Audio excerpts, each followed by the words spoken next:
Atlanta again. It's my second time here for Dragon Con.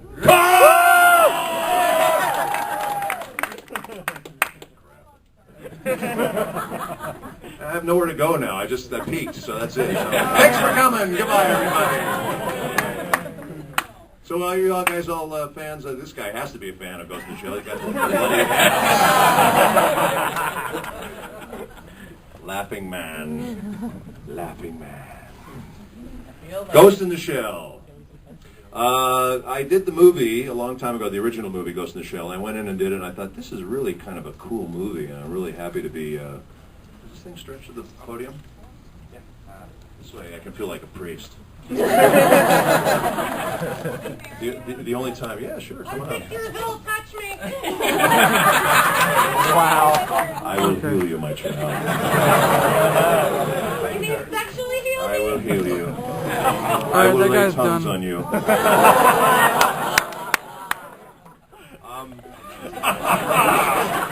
What the hell kind of panel is this? Good God, y'all. I did the movie, and I thought, well, this is kind of cool, and I liked it. I liked the characters a lot, and there's a great line in there. It's, you guys remember the movie, the first movie? Oh, yeah. The stupid dickhead, you don't even know your own name. I thought, God, it's got to be a great movie with a line like that in there. So that was a lot of fun, and then it was a few years later, actually, they called me up and they said they're doing a Ghost in the Shell series. And I thought, oh, great, I'll be Batou. And they said, you have to audition. I said, what? I did it in the movie. You have to audition. I said, you motherfucker. Well, that's what I was thinking anyway. And I thought, oh, sure, okay, I'll come in and audition. You motherfucker. So I went over there and I auditioned for the series, and there was about 200 guys I ran against, actually. And thank God I got the... can we boost this a little bit? Can you guys hear me okay? Yes. Yep. Even when I'm not screaming like a loon? Okay, cool. That's a little better. Yeah. So I got the part, and so did William Knight, who plays Aramaki. We're the only two, actually, from the movie that made the cut. So we did the series, and the series was really, really fun to do. And we work with an interesting guy who directs the series. And he also directed the original movie and directed a lot of stuff. He also directed Solid State Society. But what I want to talk about real quickly was Ghost in the Shell Innocence. Did anybody see the... you guys see the dub of it? Yeah! The UK dub or the US dub? US. Get the fuck out of here. All right, what happened was... I was in Boston. My son went to Berklee College of Music. Yeah, Boston. And I'll put a little plug in for my son real quick. He's in a band called Carney, and the lead singer of Carney is playing Spider-Man on Broadway right now, Reeve Carney, and the band is playing the music. And they just opened for U2 2 weeks ago in Canada, so that's pretty cool. So they're doing great. Thank you. So maybe he can finally pay for his own student loan. Little pisher. Anyway, so where was it? Oh, so we went to the movies, and I saw this big poster for Ghost in the Shell Innocence, you know, and with Batou, and I'm going, wow, this is cool. This looks like it's Batou all the time. So I thought, this is kind of interesting. So I tried to figure out what was going on with it, and the people that normally do this stuff didn't know anything about it. So I did a bunch of research, and I found out that DreamWorks owned the rights to the movie. What the hell is that? The Phantom of the Opera? Jesus Christ. Good God. I know they would put me next to the rock bands. Why is that? Are you trying to tell me something? I found out it was DreamWorks, and I tried to get a hold of some people over there because I've supervised for DreamWorks, and I figured, well, I got it in. I did a bunch of supervision for them, and I couldn't get anybody to talk to me on the phone. It was terrible. So I kind of gave up. I thought, crap. You know, I thought, well, you know, if I can't do Batou, because it was owned by a big studio, you know how big studios are, they'll go get Johnny Depp to play Batou or something like that, you know. And I thought, well, if they get Johnny Depp to play Batou, at least maybe I can write and direct the English adaptation. Over his dead body. And Jack Sparrow Batou.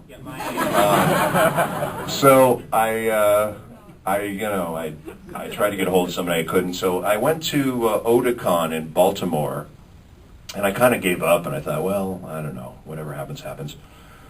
And I bumped into, I was on the bus, and there was this really beautiful Asian lady next to me, and I started talking to her, and it turns out she was one of the producers of Ghost in the Shell, Innocence. And I told her who I was, and she didn't give a rat's ass.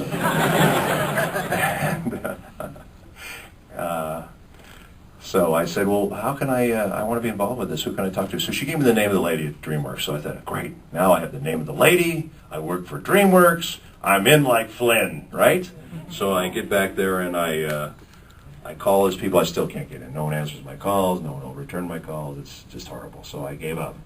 Then I did a convention in London, England, and I was approached by Manga UK, and they said, we understand you have a company, which I do. And they said, I have a company with my wife. It's called Epcar Entertainment. Isn't that a brilliant name? Yeah, I think so. So anyway, they said, we'd like you to bid on this. And I said, wonderful. So I bid on it, and I didn't think anything of it. And of course, they called me like 2 days later, and they said, we'd like you to do this project. And I almost crapped myself because, it's like one of those things, be careful what you wish for, because I wanted to play Batou. I wanted to write and direct it. And the reason I wanted to write and direct it, because not that I don't like the way they did it, the other people did it, but it's just, I wanted to do it the way I wanted to do it. And when you're an actor, you kind of have to defer to the director. When you're in the booth, you kind of have to do what they want you to do. So I kind of wanted to do it my way. So I finally got the opportunity, and it was really great, and I did it. And of course, 3 years later, they came out with their brilliant idea. Let's do the American version now. So they had the old team from Gits do it, which was kind of bizarre. And I got to play Batou again, which was nice. I got to get paid for playing Batou again. But it was kind of bizarre, because here I'm doing the same movie twice with 2 different scripts. So it's kind of bizarre. So that's kind of a weird story, I think, anyway. Yes, you had a question? Which one is better? Mine.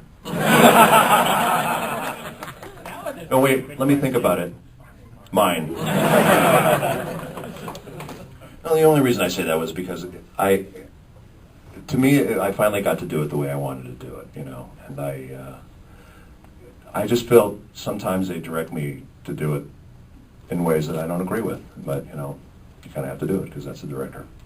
So anyway, that's the story of that, and then they released it. They released both copies, and the one copy, the UK version, runs it at the wrong frame rate. Isn't that interesting? And it sounds like crap. So I thought that was interesting. Apparently nobody listened to it, or they deliberately. I can't believe they would deliberately do that. Do you? Oh, great! This is going to go on YouTube, and I'm going to be screwed for the rest of my life. Anyway, so I don't know. It was kind of weird. It just sounds really strange, but I do like my version better, just for that reason. So that's the story of Innocence, Ghost in the Shell. Does anybody have any questions for me while I'm here? Yes, Zorro. What's your favorite episode of Ghost in the Shell? You mean the series? Yes.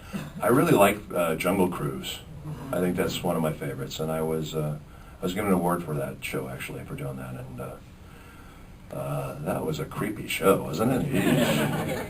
But every once in a while we'll go in the booth and we'll be doing the characters, and we'll just get really caught up, and it'll really touch you and affect you in a way that just is where you're just like totally linked into this guy. So I was just really locked with Batou when I was doing this, and I just really felt what he was feeling, and the whole thing about, everyone's going, oh my God, Batou's going to kill this guy, he's going to kill this guy, and then he didn't kill him because he's a cop, and he's an honest cop. So it was very touching.